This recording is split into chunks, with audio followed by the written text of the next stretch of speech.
Okay, in this part 3, we're going to solve the third page. So number 13. In problem number 13, they want the measurement of the shaded region, which is a segment. So for segments, when you have a segment where the angle, the central angle, it's not 90, we're going to use a formula 1/2 sine, 1/2 the radius times sine of the angle. Okay, that's an equation that I gave you during class time. And that equation, you're going to be able to use that when you are later on problems that deal with SOHCAHTOA, which is another chapter that we're getting into later on in the semester. But for right now, if it's not 90 degrees, we use that formula, 1/2 radius times sine of the angle. If it's a right angle, then you just use the formula for the right triangles, which is 1/2 base times height divided by 2. So first of all, I need to know what's the measurement of that central angle. See, they're telling me that the arc, it's 240 from here to here. So the remaining of 360, that's going to be 120. So the arc, the central angle, and the arc, that is 120 degrees. But now, the formula to get the area of the segment is you first get the area of the sector minus the area of the triangle. So the formula for the area of the sector is pi radius square times the measurement of the angle, 120 out of 360.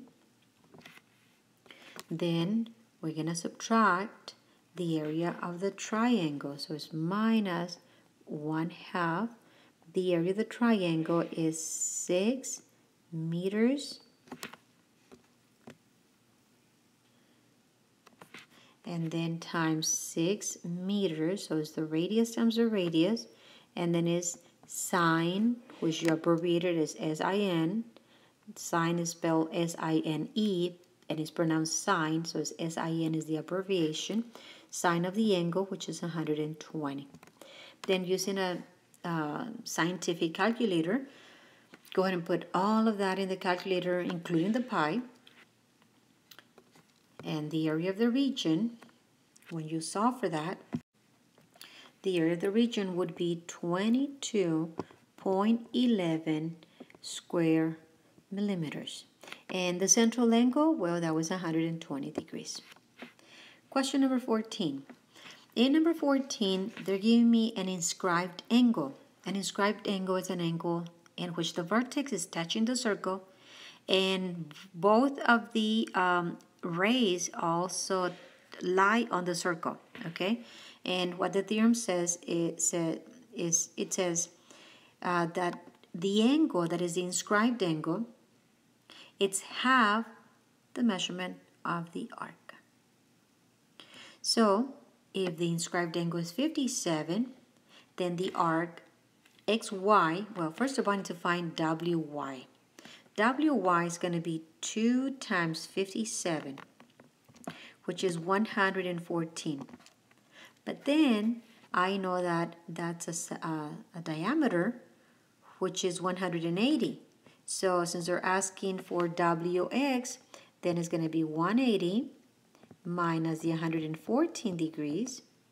And this is 66 degrees. And I believe on your, the key, I put 114. But 114 is not right. 114 is only Wy. So we have to subtract 114 from 180, and that is Wx. So make sure you make that correction, please.